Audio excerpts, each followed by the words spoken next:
Okay, so I was torn on this, guys, because to me, the Halo franchise both fills me with mixed emotions from the hours and hours of gameplay that I've plunged into it, but this is very much a great candidate for lorry games.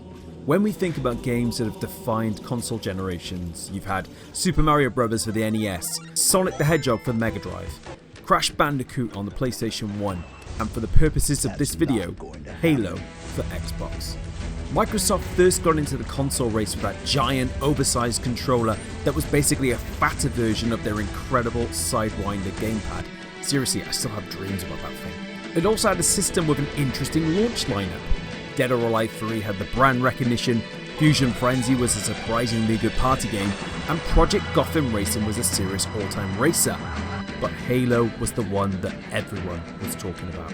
Up to that point, the first-person shooter was still really trying to break out on consoles.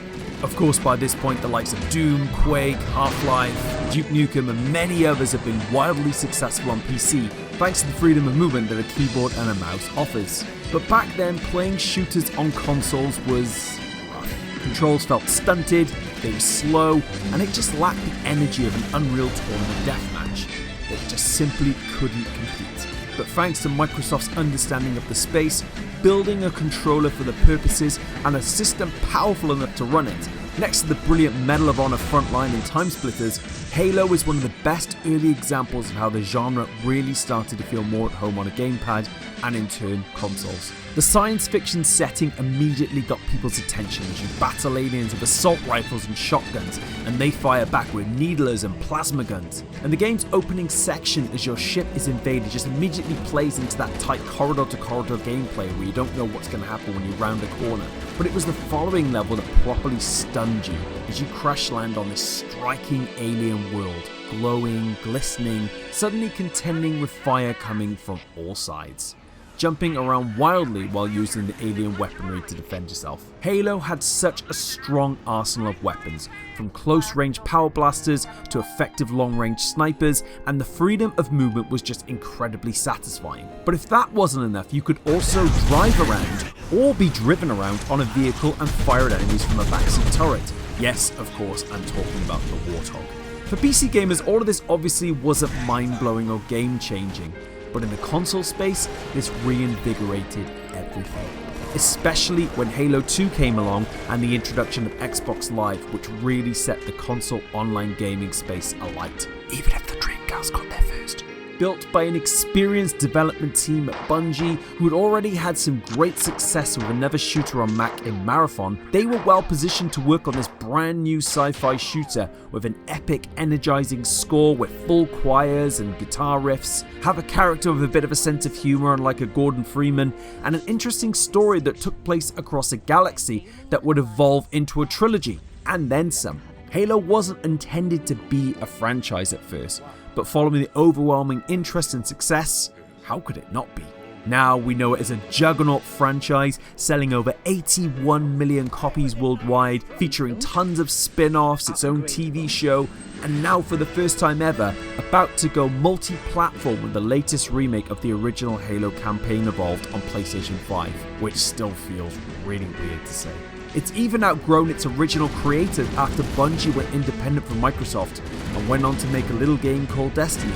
The game centers around one of the last remaining Spartans of a super soldier project known as the Master Chief, and he is sent to protect human colonized worlds from the Covenant, who have begun a holy war to eradicate our entire species. Apparently we're an affront to their gods or something, sheesh. Chief is helped by his internal artificial intelligence Cortana as they fight back against the Covenant and eventually the Flood as well. Much of the Covenant's drive is mistakenly placed in Halo rings, massive megastructure superweapons designed to wipe out sentient life, originally built to eradicate the Flood many million years before. And the Covenant see the Halo rings as holy artifacts that will take them on a pilgrimage, leading them to salvation. And of course, Master Chief finds himself right in the middle. Luckily, he's a total war machine, which creates some pretty fun moments for us as players. This also makes things a bit different in battle, As a Spartan, Chief has a shield protecting his outer layer. Once that shield goes down, Chief is a lot more vulnerable and can be killed quite quickly, which has encouraged you to find cover so you can recharge and break up the gameplay.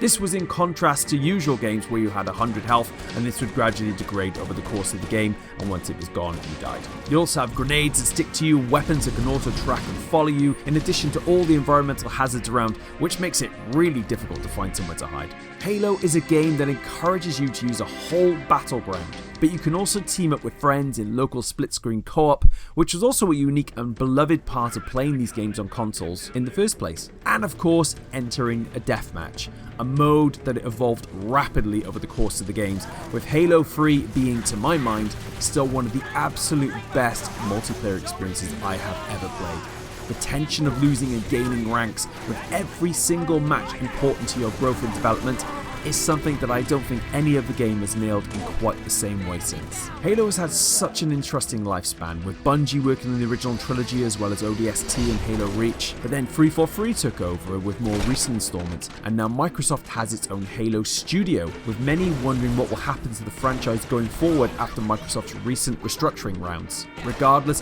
it seems Halo is as important a franchise to Xbox as ever, and one assumes will have a much bigger role to play in the years ahead, with multiple projects said to be in development. From movies with Neil Blomkamp that nearly got made, to game projects with Peter Jackson at helm that got shelved, even RTS spin-offs from the likes of Creative Assembly that actually saw the light of day. Halo has certainly had quite a bumpy ride, but it remains one of the most important franchises in gaming, both because it announced Microsoft to the console world and gave the Xbox brand a tangible incentive to buy their system, but in terms of its powerful, iconic score that gives me chills to this day, its surprisingly detailed science fiction depicted world which takes inspiration from the likes of Aliens, Ender's Game, and even the religious connections, but also how viable it is as an IP, from comics to books, animated shows, figures, arcade machines, spin-offs, board games, and much, much more. I'm really looking forward to Halo's future as someone who was there from the very beginning, and I'm kind of hopeful that the franchise's best years may still be ahead. That's going to do it for another Glory Games. What are some of your favourite Halo memories? Which game did you play the most? Is this going to be your first time playing Halo with Campaign Evolved? I'd love to hear from you. Until next time, this has been RMG.